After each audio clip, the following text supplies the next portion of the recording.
Well, absolutely. And just like fighters, a fighter could be an amazing fighter that produces, wonderful, spectacular knockouts, that wins every fight that they're put in front. They've got a lot of grit, got a lot of determination. But if nobody watches them, they're not going to get paid.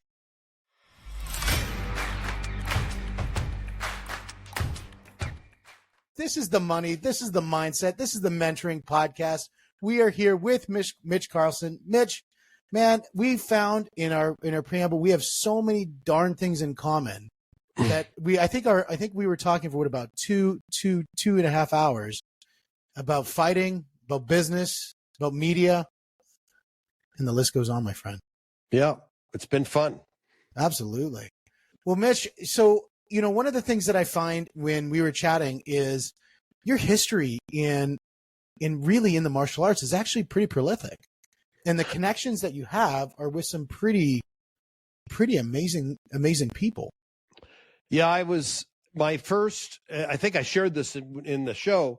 The first man I met of martial arts that got me involved in judo when I was 10 years old, a man named Gene LaBelle, who was legendary in the judo field, was dating my mother. And he came over to the house one time when I was 10, and he looked at me, and this was the 70s, and I had long hair to here, to my shoulders, which was the style back then. And he said, "Boy, you look like a little girl." And he grabbed my hair just with one hand and pulled me. And this guy had vice grip hands. And he said, "Go get me the phone book." So I went to go get the Pacific Bell phone book, which is this thick, probably 8 inches thick of paper, that thin paper, but still it was a thick book where all the phone numbers were, yellow pages. That's how we advertised way before the internet. And I went and grabbed it and took it, and he took it in his hands and he ripped it in half. And let me tell you, you've got to be one strong individual to do that.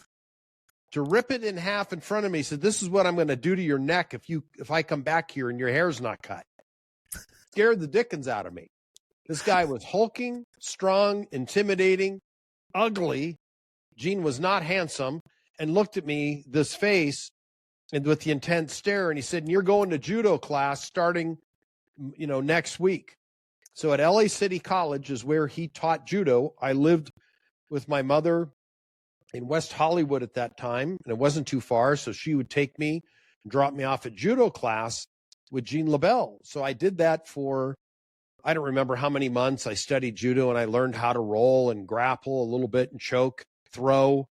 And it was a great introduction to the martial arts. And then we moved, so my judo lessons stopped. But I'll never forget Gene LaBelle. I guess they stopped dating. I don't know. Gene, I think the world will never forget Gene LaBelle. That person, anybody in any bit of martial arts knows Gene LaBelle. He just left a mark everywhere. Well, and also then later when I started with striking arts, I started with Taekwondo, and I went to the Chuck Norris Karate School system, which I went to 4 years later is when I started. After I had gone through judo, then I didn't study any martial arts. Then in 1974, from that point forward was when I got into it, and I found my way with Taekwondo. Aerial kicking, the beauty of the forms, it all appealed to me. I didn't enjoy grappling so much. I wrestled 1 year in high school. I did it. I know how to wrestle at a very basic level. I don't enjoy it. But striking, punching, kicking, all of that movement, loved it, fell in love with the arts. Chuck Norris, after I was there, sold the school to my eventual Taekwondo black belt instructor, a man named Jun Chong, Master Jun Chong.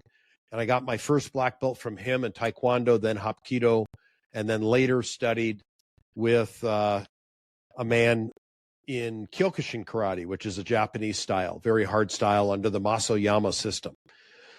So I learned some lifelong skills and strategies and basically discipline. And that's what I would say. You don't give up. You don't give up in life. You continue all the way to the end. And it set the stage for my life, I would have to say, the martial arts. One thing I find about martial arts that they really crosses over is the idea, what it demonstrates to you is there's so much creativity in following systems. Because when you look at the karate or you look at taekwondo, you look at MMA, you look at Muay Thai, Jiu-Jitsu, there's always a system to follow. There's always techniques. There's always combos, evasions, setups, traps. There's all these systems that you have. And then the creativity comes is how you package those systems together and then just, implement them in reaction or in prediction against your opponent. And I think the creativity that comes out of systems is the one thing that teaches the most. Absolutely. And it's foundational. If you're following a proven system, if you want to tweak the system, fine, but learn the system to begin with. Work with what has worked before. Follow the program. You can change later, but get to at least the black belt level before you start making tweaks. And that applies certainly in martial arts, but I think that also applies in business. Is there's a lot of times people come in for a coaching system, and the first thing they want to do is tell you how it all got wrong. They want to tell you what they know better, and well, that I think is appropriate at a specific time as you're entering it. Just follow the system. I mean, that's what you signed up for. If you sign up for that coaching plan, or you sign up for that accounting plan, or that system to say get on television, for example, you sign up for those programs. Just follow the system. Let the system do the work, and then once you're into that, then that's when you can start to make it your own. After you've been in the system for enough time that you've actually indoctrinated into the process. Sure, makes sense. The one thing that I find with a lot of people in the fighting community that I think is really interesting is they become so really good at their craft. And we see this as a parallel between business owners, where business owners become really good at their craft, whether it's, programming, carpentry, artist, whatever it is, they become really good at the craft. But what they forget the most is that the craft is only important when you're trying to monetize on that craft, is if people actually know you. And for somebody to get known, that becomes more senior to the craft itself, because attention is senior to revenue. And so talk to me a little bit about when people are looking to get known, what are some of the good things that they can do to actually get out and get recognized? Well, I'll answer this. It's going to piggyback on your concept, what you just shared. There are lots of people. I've been an event producer for more than 3 decades. Live stages, not virtual so much, but live stages. There are lots and lots of speakers that I've placed on the stage early years who are tremendously skilled at their area of expertise. They could be leadership experts. They could be sales experts. They could be operational experts. They may be experts in mind mapping. They might be experts in all these different categories. But if they lack a book, they lack credibility and outside social proof, they're going to be mediocre, because you need feathers in your plumage, because you have to peacock correctly. And it's all about peacocking. How do you show that you are truly distinctive and different than your competition? What do you do other than some of your messaging? That's great. You got to work on that. It's all part of the program. Messaging is great. However, what do you do in your overall makeup, in your personal brand, to give you distinction? How unique are you? Have you been on television? Have you been a guest on multiple podcasts? Have you been on a radio show? Do you write for any print or online publications? Have you been on prestigious stages with well-recognized names or not? All of this matters, and the one with the most beautiful feathers is going to get the girl peacock, because the girl is the ugly one in the bird world. It's the male that must show his plumage and make big sounds in order to attract her. Sorry, what was that big sound again? Yeah, that sound draws her to look at the plumage behind and look. Then he's moving his head and his gizzle moving. All of this, making sound. They're the loudest birds in the kingdom. They make these sounds in order to then look at the plumage. She's then going to say, she's going to turn around and say, come and get it, or not. Or she's going to scurry away. So what do your feathers look like? Are they filled and comprehensive? Or are you in the sea of mediocrity, just like every other bird that's making noise, but has no feathers to back it up? That makes a lot of sense because, for one thing, it's behind you. You still are in the forefront of importance. What it's doing is it's back-ending you for that proofing that you exist. Number one, it's getting the attention. And number two is when you have the attention, it's giving you elevation and authority. And most importantly, trust. And so the idea is it's still, you have to be authentically you, but you're going to use it as a vehicle for getting that attention and then building that, social proofing, that trust, that relationship. Well, like Steve, you had mentioned, you work with a lot of startups, a lot of people who are in the beginning, the infancy stages of growing their podcast, and you provide all the back end tools, which are great. And some of them are brand new, and some have been doing it a while and then want to take it to the next level. You get those people, but how many of them have been on television? How many of them have a book and they say, well, I don't know how to. I won't even consider today putting a speaker on my platform because I produce events unless they've written a book and they've got TV. That's why I create the programs that I create, because they may be great at content, may be good at the craft of speaking, which is a skill and it's a craft. You're not a born speaker. That's BS. It's a craft that you learn by studying it, improving, getting feedback and improving, getting better and better and better. You can't get on my stage or anybody unless you got to have a book. You got to have television background verifying and confirming, double confirming that you are the shit. Because without it, you're just another speaker your feathers are dull and not attractive. Well, absolutely. And just like fighters, a fighter could be an amazing fighter that produces, wonderful, spectacular knockouts, that wins every fight that they're put in front. They've got a lot of grit, got a lot of determination. But if nobody watches them, they're not going to get paid. No, they're not. Well, the thing about fighters, let's talk about some of the ones, because we're both into the art and the sport, art and sport.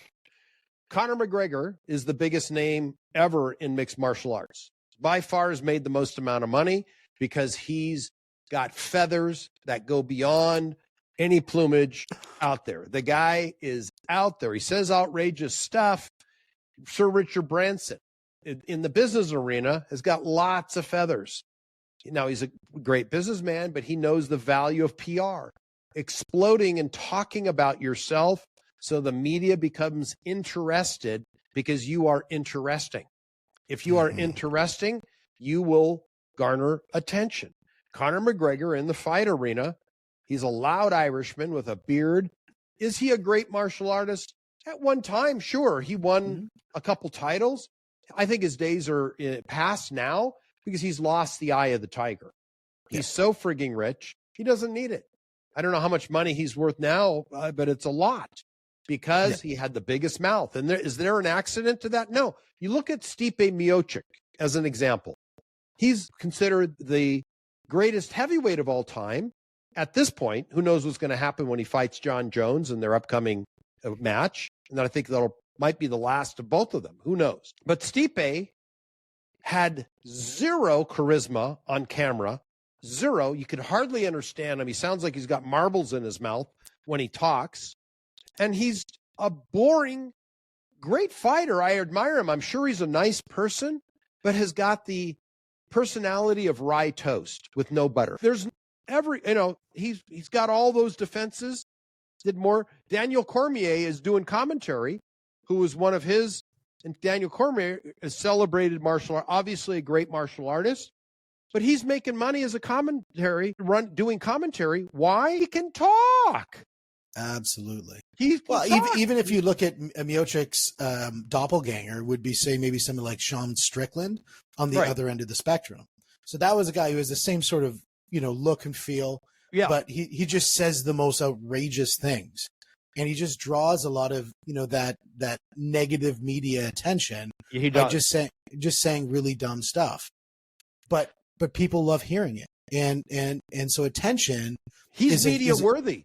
100% Steve, he is. He's media worthy. He's interesting. They're both not handsome guys. Neither one is considered handsome. They're very average looking dudes. They're fit.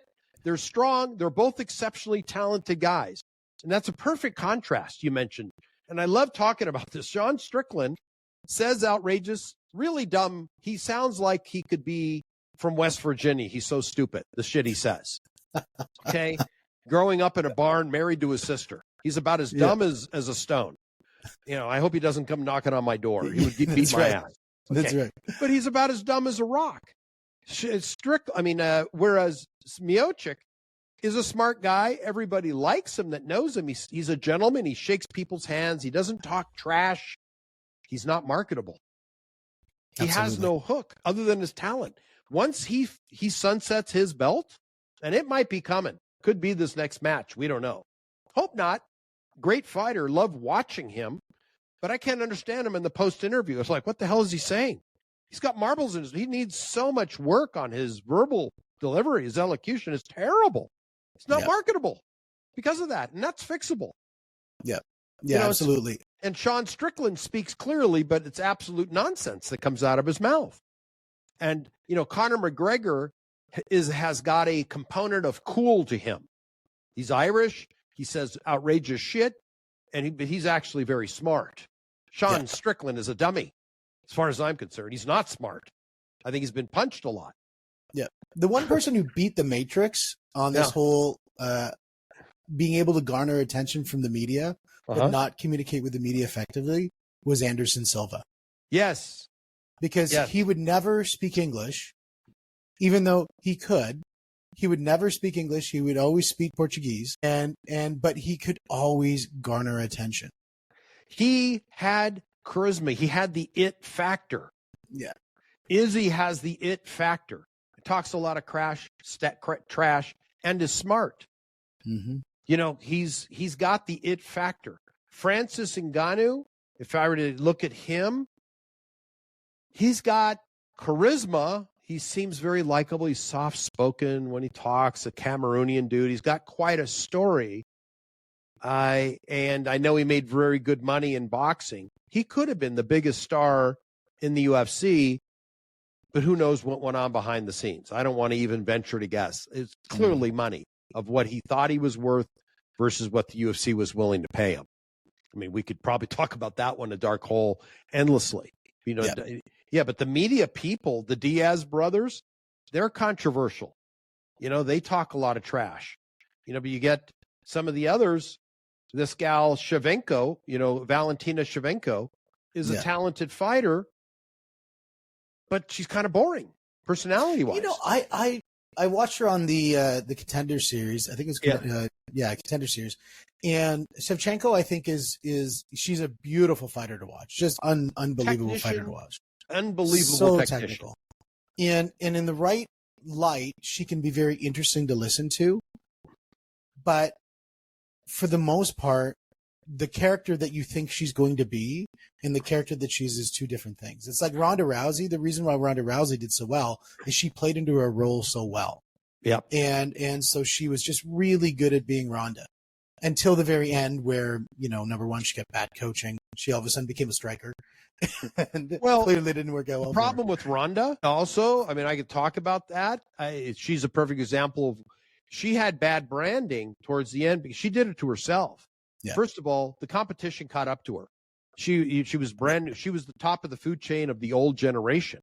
But when new fighters came up who were clearly much more skilled than her, she wasn't even in the same league as Amanda Nunes. Wasn't in the same league as Cyborg. Cyborg would have crushed her. That's why she never made the fight happen. She knew that she would have been destroyed. And Holly Holm, who's now kind of passé, she's done. Yep. She's done. Another one that didn't manage her brand well. Could have been a superstar. And mildly attractive blonde. Ronda was pretty. She got all the deals because she was rowdy and had a good branding. She did very well for a bit. She was recognized. She was first in the female arena. And I agree with you, Steve. She tried to become a striker, and she wasn't one. She got her ears boxed twice. The fact that she was calling out boxers, and you're thinking, you're a judo champion. Like, go and this is one of the biggest flaws I think people have when they're trying to develop themselves. It's feed the racehorses and starve the ponies. Focus on what you're good at and become so incredibly good at it so that nobody can beat you. Like one of the things that when you look at, I think it was Hodger Gracie. When Okay. Hodger Gracie used to go to the World Championships, he would take people down. He would then grind into a mount, and then from mount he would go and win with a cross collar. Everybody knew exactly what he was going to do. His game plan was always the same, but he never lost. Like he always won with the same technique. Well, Ronda people did couldn't that beat with it. the armbar for a while, didn't she? That's right. 100% she did. You know, they had a rhythm. It's like Conor McGregor. Conor McGregor, his timing is the reason why he was so good. Yeah. And now that he's like beefy Conor McGregor, he's not going to have the same skill at timing. No. He just his muscle twitch is going to be so much off. He's not going to be the same fighter that he used to be. No, he's not. And that was the big difference. That's what I think put him at the edge was just. And he lost the eye of the tiger. He lost the eye of the tiger. True. He certainly lost that killer instinct of this hungry Irishman, you know, who's living on potatoes. I mean, he was literally on welfare, the welfare system at one time. Yep. He was a welfare system, then a plumber, and then he made it. And I gave him all the credit. That's a guy that knew the value of a big mouth, much like the Gypsy King in boxing has a big ass mouth, and he's used it to his advantage. Certainly Absolutely. can talk a lot. Absolutely. He can garner attention big time. Big time. I mean, Mike Tyson, when he was on stage at GrowthCon with Grant Cardone, one of the things he said is they said, you know, when you bit off Evander's ear, you know, that cost you, you know, a few $1 million. Would you do that again? He says, well, let me tell you this. So I bit off his ear. They charged me $3 million. The amount of press that I got out of it, I got about $5 million worth of, you know, whatever. So I made $2 million. I bought off his other ear in a heartbeat. Is that what he said? Yeah, totally. He made money on biting his ear off. He's like, game on, let's go. Well, like that's a guy who you would never think that would come out what he said. That's a smart businessman. So then I look at somebody like Sean Strickland and I'm like, is it the fact that he's not intelligent or he knows the role that he needs to play to get the attention he needs? I think he's actually not. He's in character. I think he is who he is. I don't think he's smart enough to be anybody else. I don't think he can pretend. I think Conor was well orchestrated. That guy's sharp. Yeah, Conor. Yeah, he's sharp. I think Anderson Silva was smart. He played his role. He stayed in his lane, and he played just like you said. He didn't speak English. He spoke Portuguese. It was mystique. Yeah, he sold mystique, and it was valuable. John Jones, we could talk about that. Man, he's left so many millions on the table because of his bad behavior. That was bad. That's always such a conundrum to me because that literally he could have dwarfed any of the brands in the MMA environment if he could have just kept himself together. So talented. Yeah. Incredibly talented. I mean, that guy had it all, but then you also have a squeaky clean brand like George St. Pierre. I mean, I'm sure he did well financially up in Canada. He's Canadian, right? He's out of Montreal. He's a Frenchie. Yeah. Yep. French. Yeah, he trained under Frost Hobby, and Frost Hobby got his black belt from Henzo.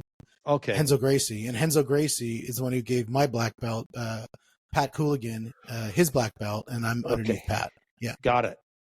So I mean, you know, it's interesting, guys. I love talking about the fighters. The one who I really I skipped a person. It was Frost Hobby got his black belt from John Danaher, and John Danaher got his black belt from Henzo Gracie. That's how. Okay. Yeah. That's the lineage. Yeah. Well, I got my sixth Dan from Chuck Norris's student, Bob Wall.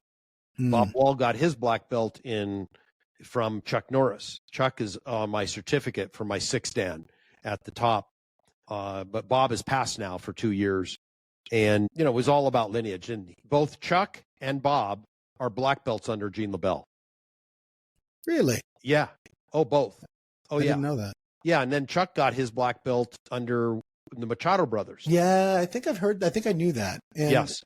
Chuck was actually one of those most interesting people because he would go into a lot of different styles, different styles. Yeah. And just see what the style had to offer. It seemed he seemed like a really good dude from that perspective. He was a good guy. Everybody liked Chuck Norris. I mean, he was at my first yellow belt testing, and then he was in transition to sell the school to Jun Chong, who was my eventual Taekwondo master. And that was the lineage. Now, my understanding though is your lineage is a dubious lineage because apparently, they're the bad actors in a movie. Is that not correct? Yes. I did a movie called Ninja Turf back in 1982. I think it was 82, where I was in 2 fight scenes. It was the worst movie ever made. If there was B-, it was available. It had a 0 on Rotten Tomatoes. Nice. And I did 2 scenes with that.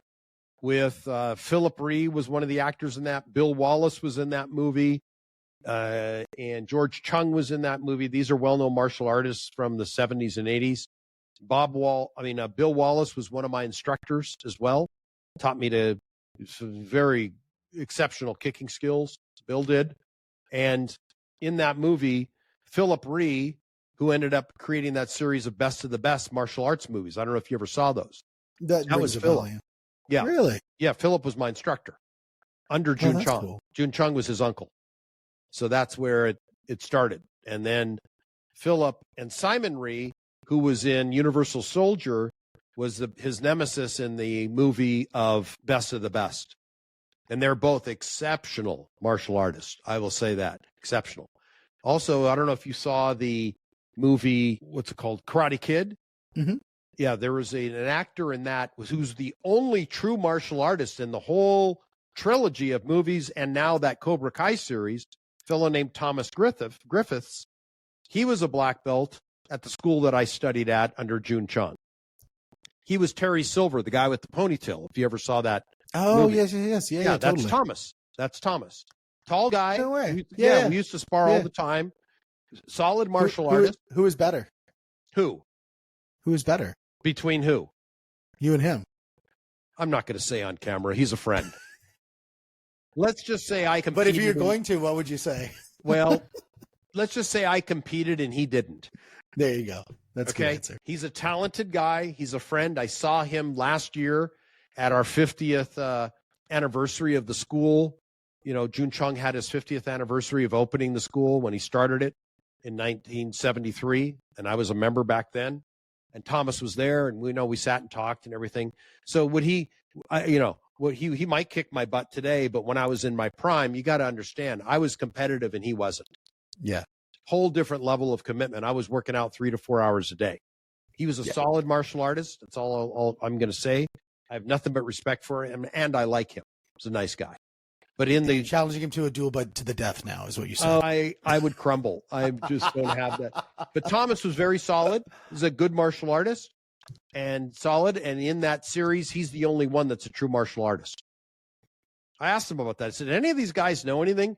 He said, well, they tried to bring in a stunt double for me, and I just ended up doing my own stunts. He said, the guy wasn't even any good.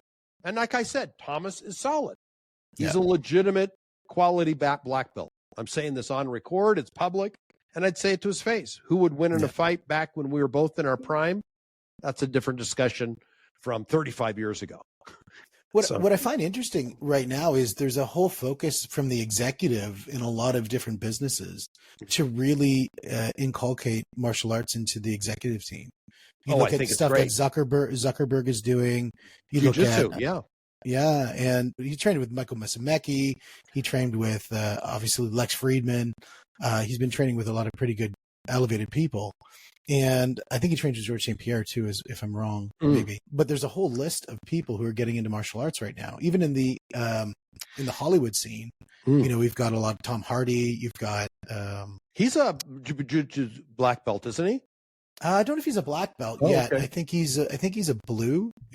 Last time I looked, he was blue. Yeah, but he looks like he was pretty good. I've watched a couple of his matches. He's getting pretty good. Okay. Yeah, he's doing pretty good. Same thing with Neo. What's his name? Yes. What is his name? John Wick. Is he jiu-jitsu? Yeah, he's jiu-jitsu as well. I think he's purple. Yeah. Oh, good for him. Oh, yeah, I know Neo. That's funny. You mentioned that. I'll think of his name in a second. With Sandra Bullock, he was also in that movie. Yeah, we'll have to come up with his name in a minute, but he's a martial artist. Drop it in the chat. Yeah, that's funny. And I know Rocket Man, Wing Chun. He studied Wing Chun. Oh, really? Rocket Man. Is it Rocket or Rocket Man? I think it's Elton John. No, not Rocket Man. What's the Iron Man? Sorry. Oh, Iron Man. Iron Man. Yeah. He studied Wing Chun for years. I remember reading about that. He went through a whole, it's so funny looking at his metamorphosis. And that one speech he gave, where he gave such accolades to Mel Gibson for really supporting him through his transition, was probably one of the most moving speeches to listen to. Yes, and you I could saw that. see, when you saw the look on Mel Gibson's face, it was one of those just amazing things. It was like when I was looking at, there's a guy by the name of Brandon Dawson. Actually, you're very similar in your mannerisms to Brandon Dawson, believe it or not. Look him up. Okay. And he's your doppelganger. Okay.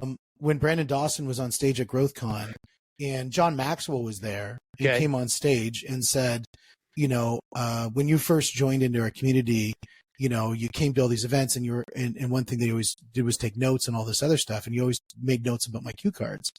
And so what he did is he said, this very first time you're here, now, it was almost like a passing of the torch. He said, here's the cue cards from the date in which you were there.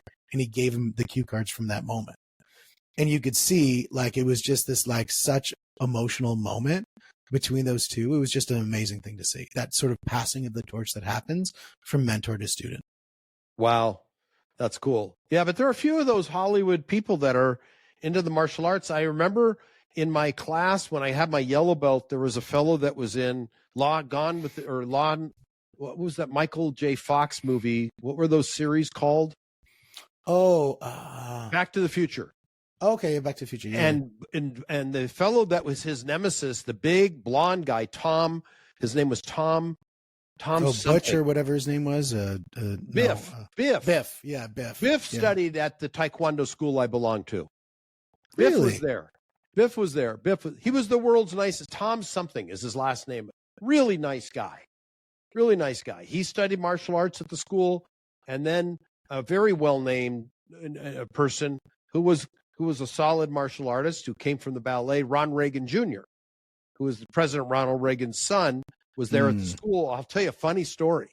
I was teaching this class. Ron was in the class that I was teaching. It was an afternoon class. And there was one of the lady black belts got beat up by one of the guys. Every 3 minutes you move around and you spar a different person. So we were going around and around, and I was teaching the class, and she looked like she was in tears. The guy that she had been sparring was being a little rough with her. She was a 110-pound woman, and he was a 200-pound guy. He was a lower belt than her, but he still walloped her unnecessarily. She was just, she just got her black belt, and he thought, okay, I'm going to tee off on her because she's a black belt. But she's still a 100-pound person. Just was unnecessary bullying. And I said, and then we spun around, and I said, step aside. So then I inserted myself into the circle, and I went off on this guy, and I just walloped him. I kicked him in the face right off, just knocked him down, did a spinning back kick into his gut, knocked him down again. And then he came at me, got real upset, and I reverse punched him, knocked him down again the third time. And then he jumped and tackled me. Then he tackled me, which was not part of Taekwondo training. No, it doesn't seem like that's a component to it. No, there's no kicking to the legs. It's a sport. But I kicked him in the face, which is in our rules, kicked him in the stomach, knocked him down, and I punched him and knocked him down because he was bullying this woman. Well, then he got on top of me. He tackled me unexpectedly. He got enraged because I beat his ass. And, well, come to find out, he was a Secret Service agent for Ronald Reagan, who was in the class. And I think he maybe went back to Vietnam. Oh, yeah. He flipped because he was getting his ass beat. And then I grabbed him. He tried to elbow me in the face. This was long before MMA, but I caught it in time, and I was very strong back then, super yoked, spun him over, and then I pushed his face down with my hand and then cocked. And I said, "Are you done?" And then he stopped. I was a freaking Secret Service agent. He snapped. I guess they all have a side, but he was being a bully, so I had to whoop him. But that happens in a lot of gyms. I mean, we have a lot of young kids that come in and they see the old guy, and the first thing they do is they target you, and they want to show that, who's boss. And when they don't, then they get even more freakishly out of control. Mm-hmm. We call it that spazzy white belt syndrome. Right. And they just get spazzy, and you just realize, okay, well, as long as I can weather this storm, I have to weather it for what? A minute, 2 minutes, whatever. And then you're done now. Now I can implement my game plan. And because you've used emotions where I've used systems and models. Sure. And my systems and models will always win. Cool. Now, the one thing that I found interesting about the chat on Israel Adesanya, on Ronald Reagan, on any of these different people that we're talking about, the one uniform thing is we all know who they are. Conor McGregor. Yep. We know who they are. And that's because they've been on television. And that's one of those utopias that people as soon as they start trying to garner attention, that utopian state where they want to get to. Now, I know you work with people to help them get on television. And in order to get them on television, you use I think it's getinterviewedguaranteed.com. Correct. Is the website. So getinterviewedguaranteed.com.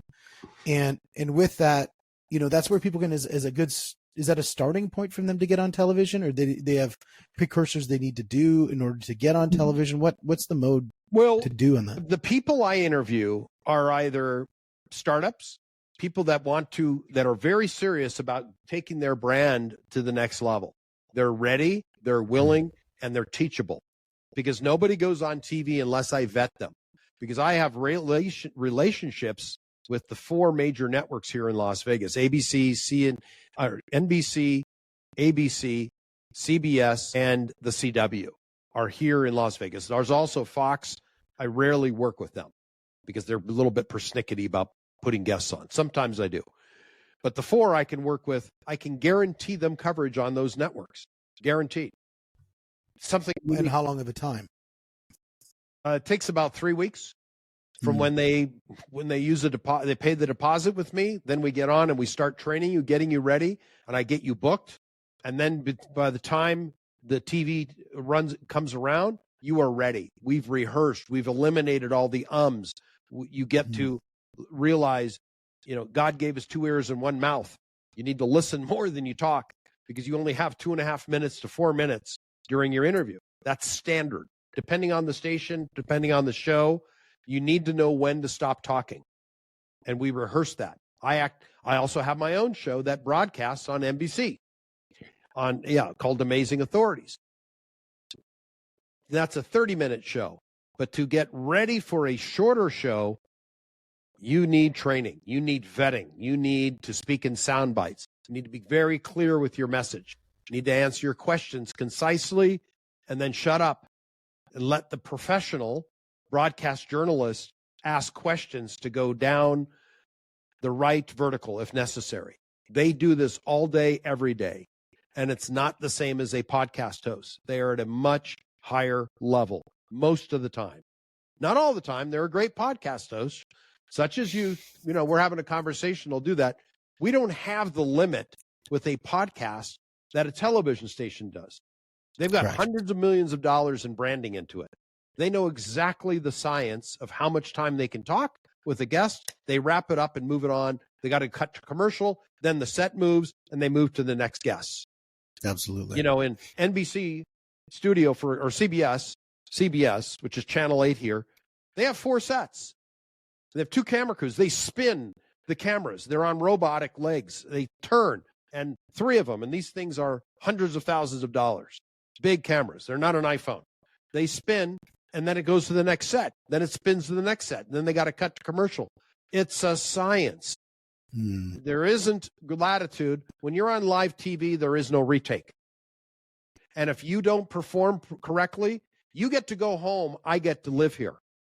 My reputation's at stake. I don't put anybody on TV unless they go through my training. Full stop. Just not negotiable. It's a must-have. You must get your yellow belt before you go on to your next belt. And they got to get cleaned up. I don't care. I've done 100 podcasts. Not the same. It's not. Just like the martial arts. I'm a 6-degree black belt in Taekwondo, but if I go and get on the mat with somebody like you or somebody else who's been doing jiu-jitsu for a year, all of that is worthless. My striking is absolutely worthless on the ground. Your podcast interviews are worthless when it comes to TV. Completely different platform. You got to respect it. It's a different art. Totally agree with that. There's grappling and there's striking. Like you're doing also the Muay Thai. That's close. That's very similar to what it's standing up, striking, and then you let go, or maybe you do some sweeps. But the TV is the ultimate credibility, and the most difficult to do correctly. Yeah. Well, I think it's a good evolution coming out of the podcast environment. It's the ascension model. Is you spend time here, then you spend time. It's just like a lot of UFC fighters. They'll spend time in the ring, and then they spend time behind the camera in Hollywood. And I think there's been a lot of good ascensions in that space as well. And I think it's a really good logical order for them too. The most important thing, I think, is what we've come out of today. Number one, follow systems and models. Number two, find somebody who's done it before who can mentor you on the process. And number three is really attention is senior to everything. Attention is the new currency, and you need to garner it in order to find success in your business. You got it, Steve. Mitch, it's been an absolute pleasure. And guys, to get a hold of Mitch again, getinterviewedguaranteed.com is the spot to go. And guys, this is the money. This is the mindset. This is the mentoring podcast. We'll see you on the next one.